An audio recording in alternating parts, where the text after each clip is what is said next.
Hello दोस्तों, मैं मुंदी मरिया बोल रही हूँ। मेरे यूट्यूब पर आप लोग का स्वागत है। चलिए नाच गीत सुना रही हूँ।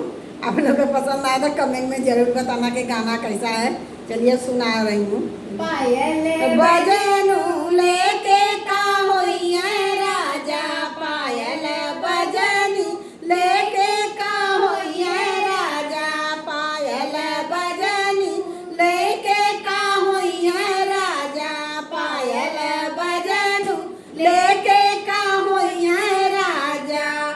सास लेके का होई ससुर लेके का होई, सास लेके का होई ससुर लेके का होई, ननद झगड़ी लेके का होइए राजा, ननद झगड़ी लेके का होइए राजा, पायल बजनू लेके का होइए राजा, पायल बजनू लेके का होइए राजा।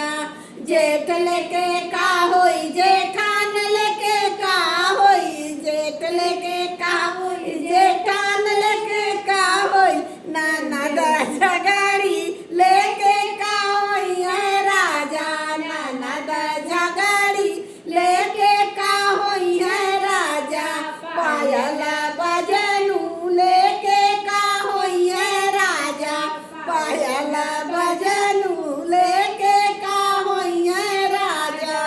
देवर लेके का होई देवरान लेके का होई, देवर लेके का होई देवरान लेके का होई, ननद झगड़ी लेके का होई राजा, ननद झगड़ी लेके का होई राजा, पायल बजनू